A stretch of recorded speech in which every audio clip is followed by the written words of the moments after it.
ಯಾಜಕಕಾಂಡ ಅಧ್ಯಾಯ 24 ವೃಕ್ಷಾಕಾರದ ದೀಪಸ್ತಂಭ. ಸರ್ವೇಶ್ವರ ಸ್ವಾಮಿ ಮೋಶೆಗೆ ಹೀಗೆಂದು ತಿಳಿಸಿದರು. ದೇವಸ್ಥಾನದಲ್ಲಿರುವ ದೀಪಗಳನ್ನು ಪ್ರತಿನಿತ್ಯವೂ ಉರಿಸಬೇಕು. ಇದಕ್ಕಾಗಿ ಇಸ್ರಾಯೇಲರು ಎಣ್ಣೆ ಮರದ ಕಾಯಿಗಳನ್ನು ಕುಟ್ಟಿ ತೆಗೆದ ನಿರ್ಮಲವಾದ ಅಪ್ಪಟ ಎಣ್ಣೆಯನ್ನು ನಿನಗೆ ತಂದುಕೊಡಬೇಕೆಂದು ಅವರಿಗೆ ಆಜ್ಞಾಪಿಸು. ದೇವದರ್ಶನದ ಗುಡಾರದಲ್ಲಿ ಆಜ್ಞಾಶಾಸನಗಳ ಮಂಜೂಷದ ಮುಂದಿರುವ ತೆರೆಯ ಹೊರಗೆ ಆ ದೀಪಗಳು ಉರಿಯುತ್ತಿರಬೇಕು. ಅವು ಸರ್ವೇಶ್ವರನ ಸನ್ನಿಧಿಯಲ್ಲಿ ಸಾಯಂಕಾಲದಿಂದ ಉದಯದವರೆಗೆ ಉರಿಯುತ್ತಿರುವಂತೆ ಆರೋನನು ಅವುಗಳನ್ನು ಸರಿಪಡಿಸಬೇಕು. ಇದು ನಿಮಗೂ ನಿಮ್ಮ ಸಂತತಿಯವರಿಗೂ ಶಾಶ್ವತವಾದ ನಿಯಮ. ಆರೋನನ್ನು ಪ್ರತಿನಿತ್ಯವೂ ಸರ್ವೇಶ್ವರನ ಸನ್ನಿಧಿಯಲ್ಲಿ ಹಣತೆಗಳನ್ನು ಆ ಚೊಕ್ಕ ಬಂಗಾರದ ದೀಪ ವೃಕ್ಷದ ಮೇಲೆ ಸರಿಯಾಗಿ ಇಡಬೇಕು. ದೇವರಿಗೆ ಅರ್ಪಿತವಾದ ರೊಟ್ಟಿ. ನೀನು ಗೋಧಿಯ ಹಿಟ್ಟಿನಿಂದ 12 ರೊಟ್ಟಿಗಳನ್ನು ಮಾಡಬೇಕು. ಪ್ರತಿಯೊಂದು ರೊಟ್ಟಿ 2 ಕಿಲೋಗ್ರಾಂ ಆಗಿರಬೇಕು.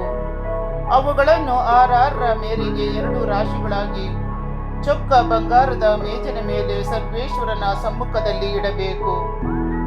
ಒಂದೊಂದು ರಾಶಿಯ ಮೇಲೆ ಸ್ವಚ್ಛವಾದ ಸಾಂಬ್ರಾಣಿಯನ್ನು ಇಡಬೇಕು. ಆ ರೊಟ್ಟಿಗಳ ನೈವೇದ್ಯವನ್ನು ಸೂಚಿಸಲು ಆ ಸಾಂಬ್ರಾಣಿಯನ್ನು ಸರ್ವೇಶ್ವರನಿಗೆ ಹೋಮ ಮಾಡಬೇಕು.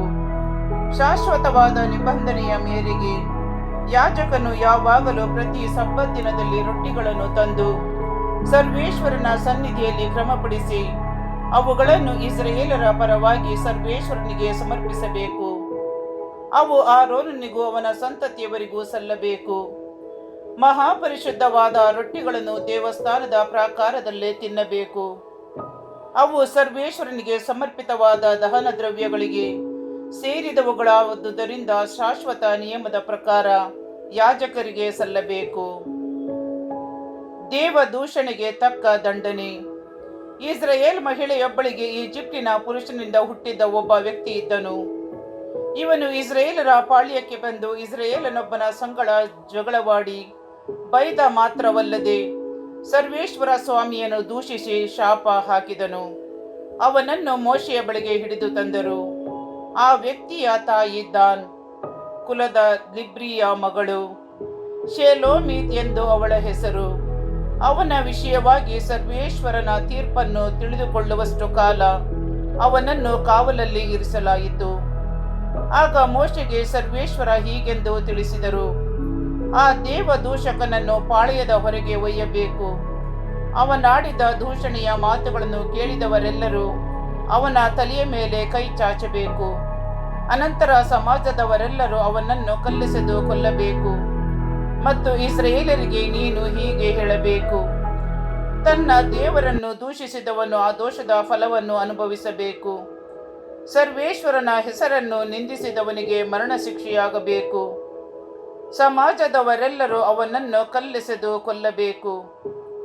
ಅನ್ಯ ದೇಶೀಯನಾಗಿರಲಿ ಸ್ವದೇಶೀಯನಾಗಿರಲಿ ಸರ್ವೇಶ್ವರನ ಹೆಸರನ್ನು ನಿಂದಿಸಿದವನಿಗೆ ಮರಣ ಶಿಕ್ಷೆ ಆಗಬೇಕು. ಕೊಲೆ ಮಾಡಿದವನಿಗೆ ಮರಣದಂಡನೆ ಆಗಬೇಕು. ಪಶು ಪ್ರಾಣಿಯನ್ನು ಹೊಡೆದು ಕೊಂದವನಿಂದ ಅದಕ್ಕೆ ಪ್ರತಿಯಾಗಿ ಈಡನ್ನು ಕೊಡಿಸಬೇಕು. ಪ್ರಾಣಿಗೆ ಪ್ರತಿಯಾಗಿ ಪ್ರಾಣಿಯನ್ನು ಕೊಡಿಸಬೇಕು. ಯಾವನಾದರೂ ಮತ್ತೊಬ್ಬನನ್ನು ಅಂಗಹೀನನನ್ನಾಗಿ ಮಾಡಿದರೆ ಅವನು ಮಾಡಿದಂತೆಯೇ ಅವನಿಗೆ ಮಾಡಿಸಬೇಕು. ಅವಯವಗಳನ್ನು ಮುರಿಯುವುದೇ ಶಿಕ್ಷೆ. ಕಣ್ಣಿಗೆ ಪ್ರತಿಯಾಗಿ ಕಣ್ಣು, ಹಲ್ಲಿಗೆ ಪ್ರತಿಯಾಗಿ ಹಲ್ಲು ಕೀಳಿಸಬೇಕು. ಮತ್ತೊಬ್ಬನನ್ನು ಅಂಗವಿಕಲನನ್ನಾಗಿ ಮಾಡಿದವನಿಗೆ ಅದೇ ರೀತಿ ಪ್ರತೀಕಾರ ಮಾಡಿಸಬೇಕು.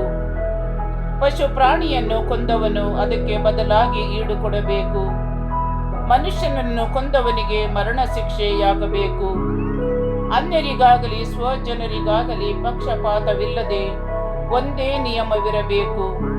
ನಾನು ನಿಮ್ಮ ದೇವರಾದ ಸರ್ವೇಶ್ವರ.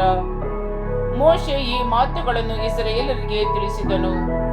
ಅವರು ಆ ದೂಷಕನನ್ನು ಪಾಳೆಯದ ಹೊರಕ್ಕೆ ತೆಗೆದುಕೊಂಡು ಹೋಗಿ ಕಲ್ಲೆಸೆದು ಕೊಂದರು. ಸರ್ವೇಶ್ವರ ಸ್ವಾಮಿ ಮೋಶೆಗೆ ಆಜ್ಞಾಪಿಸಿದಂತೆಯೇ ಇಸ್ರಾಯೇಲರು ಮಾಡಿದರು.